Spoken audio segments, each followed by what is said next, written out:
চলো দিদির বিয়েতে কি কি মেনু হয়েছিল সেগুলোও তোমাদের দেখাই।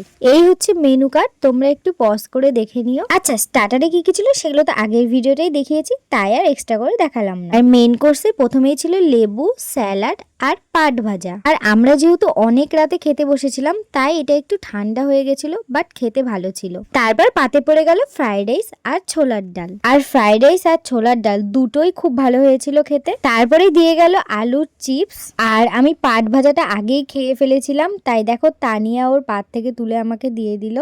তারপর পাতে পড়ে গেল সাদা ভাত আর মুসুরের ডাল, আর এর মধ্যে একটু লেবু চিপে আলু ভাজা দিয়ে খেতে কি যে ভালো লাগছিল।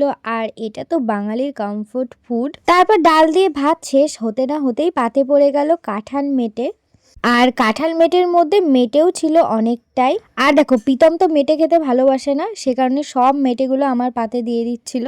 স্টিল এটাও খেতে ভীষণই ভালো হয়েছিল। তারপরে দিয়ে গেছিল কাতলা মাছের কালিয়া। আর দেখো একবার তানিয়া ভিডিও করছিল, একবার আমি ভিডিও করছিলাম। তারপর তো পড়ে গেল সোস টপার মাটন কষা, আর আমি ভিডিও করছিলাম জন্য আমাকে আরো 2 পিস বেশিই দিয়ে গেছে।